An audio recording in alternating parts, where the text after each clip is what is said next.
My friends, welcome to the Sheep Get Sheared Podcast. It's not a good day in the world. It's not a good day for me. It's not a good day for the world. Israel is on fire, literally.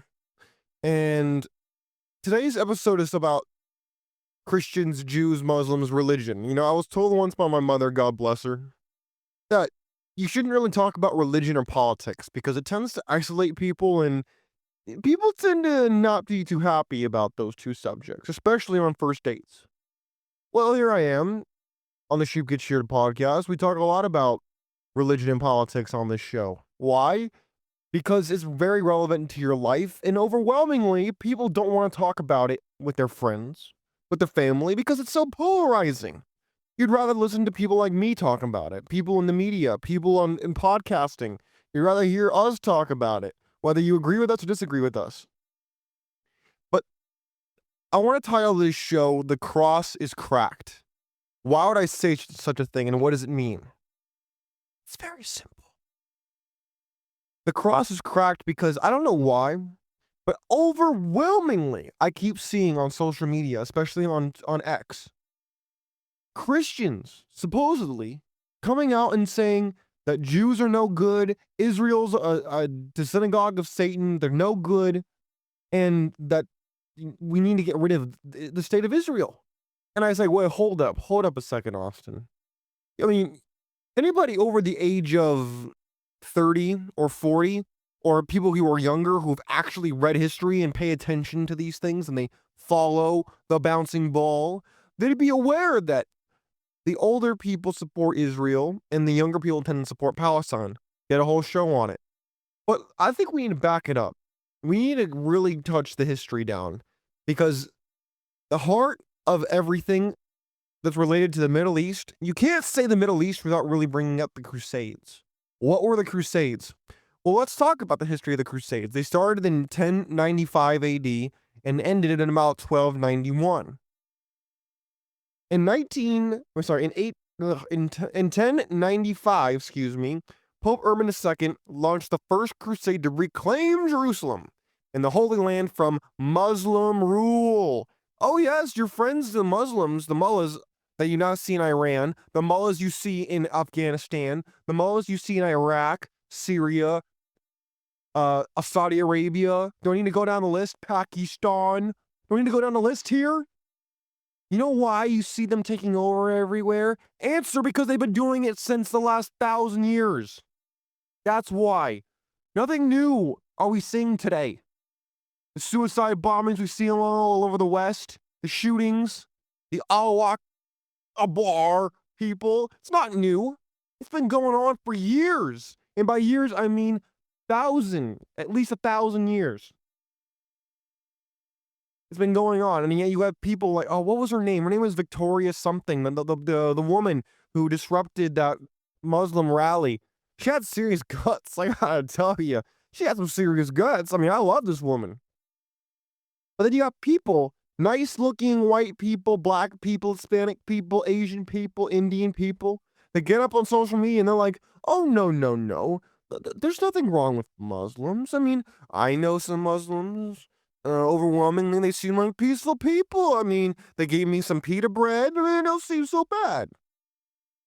Well, my friends, I don't think I've read anybody that has a better quote than Winston Churchill on this matter, and I'll read to you what Winston Churchill said. He said the following. He said that the influence of the religion was the problem in Islam.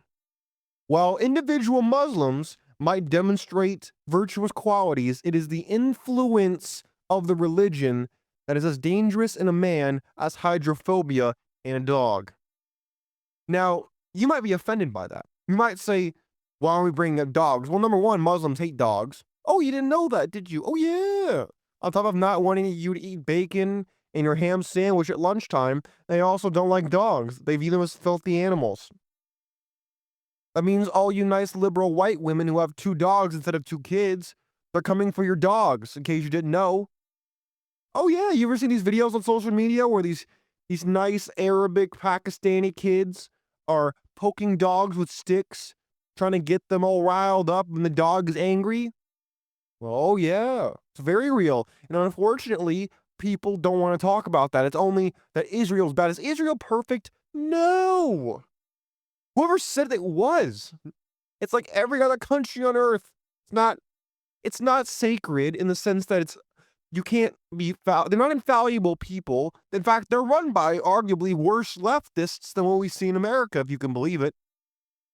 But again, I see the rhetoric of old AH coming back from the grave from almost 100 years ago in the same way. It's being used all over again. It's being recycled. Let's go back to the Crusades. 1099, Crusaders capture Israel, establishing the Kingdom of Israel, a Christian state in a Muslim majority region.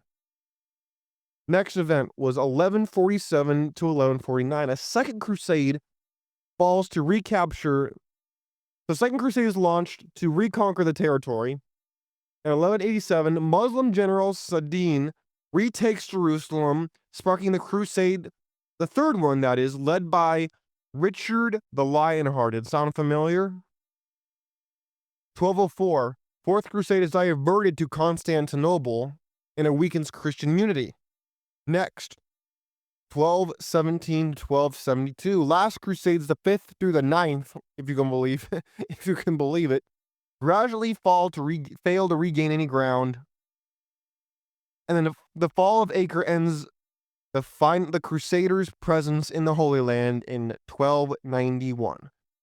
Now you might ask how this affects the modern day state of Israel, Palestine, Syria, Egypt, and etc. And I'll tell you, because it's right here. I did a little research for you. Both Jews and Muslims alike refer to the Crusades to support their claims to the land. The Crusades are often seen by Muslims as an early example of Western invasion and colonialization. Now, let me pause right there. Let's pause right there. Colonialization. Let me ask you something. Who colonized who? When you look back to what I just read, in 1295, the Pope launches the First Crusade to reclaim, not lay claim, reclaim Jerusalem from the Muslims who took it over. Oh, in case you didn't know that, much like Christianity before it, Islam was overwhelmingly spread by the sword early on. In fact, arguably, the Muslims, after the death of Muhammad, had the second best overall campaign in human history. They went from being next to nobodies, some backwoods shepherds from Nowhereville, to having an empire bigger than Rome, if you can believe it. They went from the Middle East to all the way up into Spain, all across Northern Africa, going up into Europe, going over into China, going into India. Why do you think we see Pakistan? You know how Pakistan was formed? Pakistan was formed during the Mahatma Gandhi years when the Muslims were kicked out of India into forming their own state. You didn't know that, did you? The Hindus and the Muslims don't get along very well. In fact, the Muslims don't get along with anybody besides themselves. And even then, the Sunni and the Shiite and etc., they don't get along very well. Now, I will admit to you, the Christians are not much better when it comes to the Protestant and Catholic conflicts that have been going on for the past couple hundred years. However, thanks to a certain man named Martin Luther, and not Martin Luther King Jr., Martin Luther, Christianity went through a reformation. We see the Reformation's effects. Christians are not killing each other anymore over theological differences, like Catholics and Protestants, and etc. They're not killing each other anymore, thank God. Jews have Reformed Judaism and Orthodox Judaism. They had a Reformation. The Muslims have no Reformed Islamic teachings. Why do you think they rape 8-year-old girls, marry 10-year-old ones, and throw gays off roofs? You think I'm making it up? Go look it up for yourself if you think I'm making it up. Is this too harsh for you? You want me to be nice about these human pieces of garbage? I won't do it. I won't do it. I won't do it. I don't know who you think you're listening to, but I'm not a shill for one side or the other. I am a historian. I see the truth and I speak it. And if you don't like it and you want to be a shill on one side or the other, hang up the show and never listen to me again. Because I don't want to hear this bellyaching of, oh, well, Austin, the Jews are this or the Palestinians are that. I don't like seeing innocent people being killed. How's that? I don't like it. But guess what? I did a whole show about wartime propaganda that you probably missed. And as any good teacher, I'm pissed that you missed my show. So maybe you should go back and you should listen to what I did on the rules of wartime propaganda. You might ask why. You just want more ratings? Well, sure, I want more ratings. You know what I also want? I want you to be educated. I want you to know the difference between reality and fiction. I really do. I want you to know the difference between reality and fiction. Because you may not know, but it's not just Israel and Palestine. We see the same thing happening in the Russian conflict, and we see it in every single conflict that's happened in the last recent historical context. Now, let's return to the issue at hand, my friends. I realize that I'm being a little more aggressive. Maybe I'm scaring some people, especially the women who listen to the show. Maybe I'm scaring them. Maybe they want me to talk a little more like this, with a nice, calming, relaxing voice that might lead you to sleep, kind of like I'm NPR. I don't get government funding like NPR, but maybe I can sit here and just soothe you into a nice, relaxed state. You ready to continue? I'm very glad. Let's revisit what we were talking about. Western Muslim relations. The Crusades are often cited in Arabic and Islamic discourse as historical grievances reinforcing distrust of Western intervention in the Middle East. I don't understand how people don't read. In case you want me to repeat for the fourth time, the Crusades only happened because the Muslims invaded Jerusalem first. Oh, in case you didn't know and you want to educate yourself, I'm happy to do it for you. You are aware that in Ishtak 240 it says the Jews are a nation of liars, that they are a treacherous, lying, and evil people. What was that? Was that from the Bible? Nope, it was from the Quran. Oh, you mean that Arabs, especially Muslims, they don't like Jews? No, I would never have guessed that. I love it. They use the same game that the communists use, in case you didn't know that. I actually asked this, so my girlfriend has her own, she does live streams on TikTok, and there was this guy who started trolling in the comment section talking about how in Revelation that the angel said to John that the Jews were the synagogue of Satan, and I pulled up the text and I was like, no, actually that's incorrect. But what's interesting is so many people, they're quick to choose a side. They don't want to sit down and have a hard conversation of reason and logic, because the problem is it's easy to choose a side. It's easy to get emotional. It all goes back to the wartime propaganda stuff. Because as soon as they get you emotional, you don't even need logic at that point. It doesn't matter to you anymore. What matters is how you're feeling.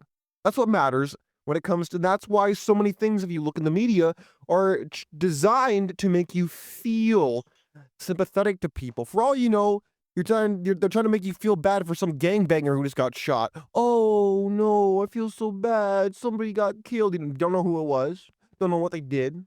For all you know, they're a Irish Catholic nun, or they're some MS-13 gangbanging piece of garbage. You don't know. But guess what? It doesn't matter, because now you feel bad and you don't even care about the truth anymore because you feel bad. In the same way that the so-called Maryland dad who got deported by Trump supposedly was this amazing father and this amazing husband. Meanwhile, he has MS-13 gang member tattoos. But you see, if you leave that last part out, or you put it in at the end, saying he had some controversial tattoos, all of a sudden people are like, oh, wow, I feel really bad about that. Somebody should do something about that, because that's not okay. But you see how when you lead with having people feel bad, then immediately people don't care about what the actual facts are that you're talking about? It's the same way when it comes to unfortunately, relationships between Jews and Christians right now. You'd be surprised how many people on social media, especially, and I get it. They're trying to make money. I get it. But what's sad is people are so consumed with going along with the propaganda. You know how many AI images there are of these kids begging like they're starving in Gaza? First of all, it's not run by the Jews. I know you might think that, but it's actually run by Hamas. And I have not seen one of these good pieces of garbage that protest on the side of the street, free Palestine, stop the Jews, war is not the answer. I haven't heard one word from these good pieces of rubbish talking about how Hamas needs to be held responsible and we stand with the people of Palestine and we want peace. No, it's only Jews are bad. It's never anything else. It's only Jews are bad. It's, hey, you know what? We want justice. We want justice across the board. Instead, it's no. We want you to know that Putin started the war in Ukraine. But what we don't want you to know is that Hamas started the conflict in Israel. They don't want you to know that part because, it doesn't go with the narrative. Because, as you might know, Nazis hate both Russians and Jews, considering they fought a war against Russians and against Jews. You don't know that, maybe. I hope you do. But most people don't. Why? Because they're not educated. They have no idea that the so-called democratic socialists, like Bernie Sanders, AOC, that's the same stuff that was used in Russia. Oh yeah, the Russian communists were called democratic socialists before the revolution. You might ask why and how that's relevant to this discussion. And I'll tell you why and how it's relevant to the discussion. Because they founded a dynasty that would then become the USSR that was around for a very long time until the 1980s. Arguably, it never fell, but we'll do that another time. The USSR had their intelligence agency called the KGB, an organization that Putin just so happened to be a part of, who's still running Russia to this day. And there was this man named Yasser Arafat who ran Palestine for a while, and his rhetoric was, from the river to, we need to get rid of those nasty Jews. From the river to the sea, we want rivers of blood, and we want the Jews gone. And the communists were like, ooh, we're no friends of Israel, but this is bad press for us. So you know what we're going to do? We're going to go to Yasser Arafat and say, hey, you need to stop calling for the death of Jews because that doesn't sell. That's not classy. People don't like death, dying, destruction. Like, no. That's too brazen. People are like, ugh, I feel gross even hearing it. Ugh. What you gotta do instead is, instead of saying how bad the enemy is, you gotta talk about how oppressed, how you have grievances that must be addressed, and that you're the ones being persecuted. You might wonder where the free Palestine, from the river to the sea, you might wonder where all these things came from, and the answer, my friends, is from the KGB. Because they realized they were no friends of Israel either, by the way. Communists are not a huge fan of Israel. Even communist Jews, so-called, they don't like Israel. Oh yeah, you might not know that, but they don't like Israel. In the same way that communists, the nice progressives, they don't like Israel. What you might not know is they're not actually Democrats. Not in the true sense of the word. They're not actually Democrats. In the same way that Nazis are not Republicans. The problem is, everybody gets lumped into one big group. But the cross has been cracked because there are so many people who don't actually read the scriptures. They don't understand that the Jews are supposed to be protected by Christians. They're the chosen people. Now, does that mean every single Jew is this better than any other person? No. It means that God has a place for them in his plan for the universe, and like everybody else, you should treat them with care, respect, and protect them. That's the way it should work.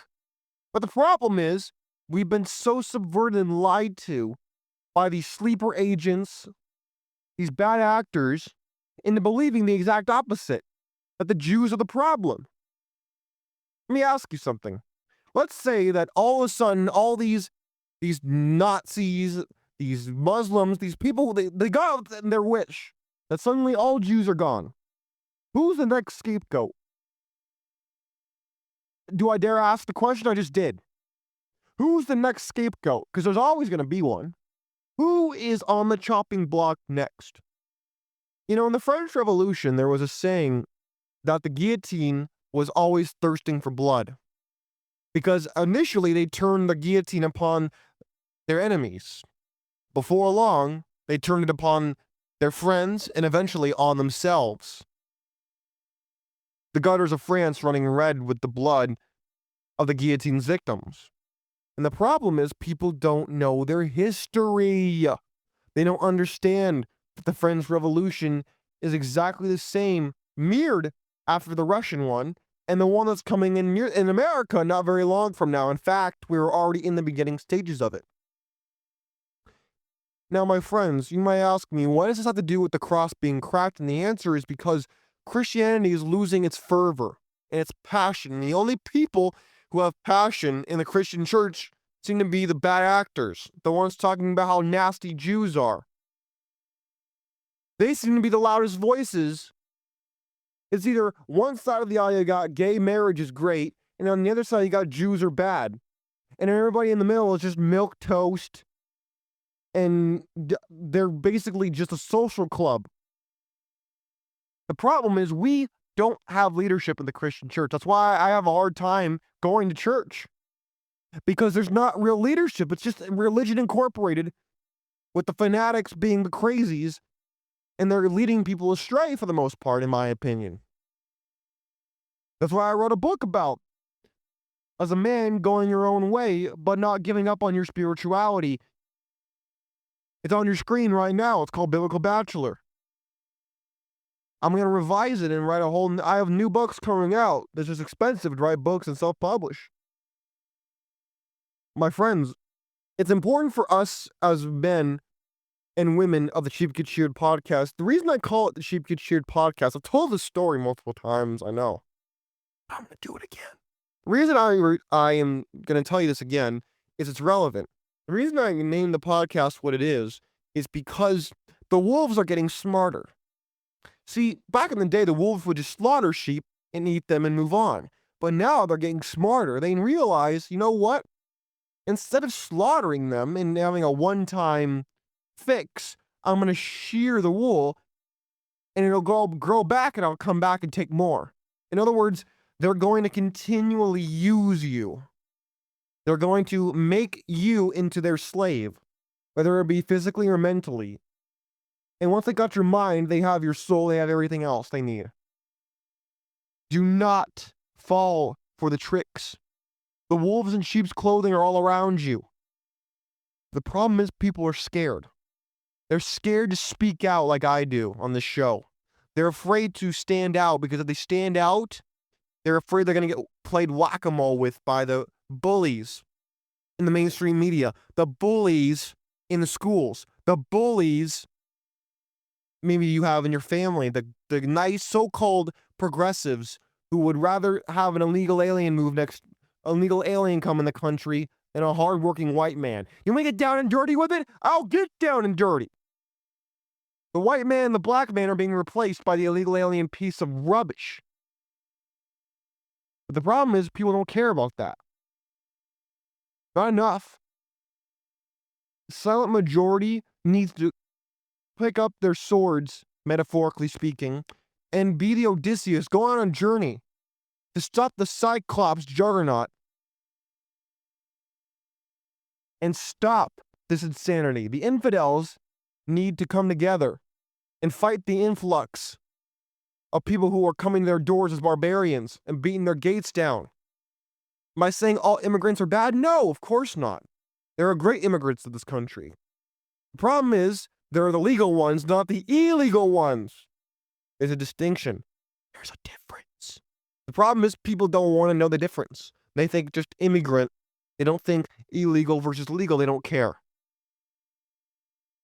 My friends, you let me know.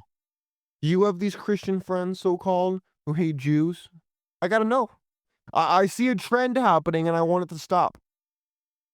The so-called amazing people of the world who support the people of Palestine are cheering right now that Israel is on fire. Yes, you heard me right. And yet I don't hear a single person who supports Israel cheering at the death of innocent people. There's a difference.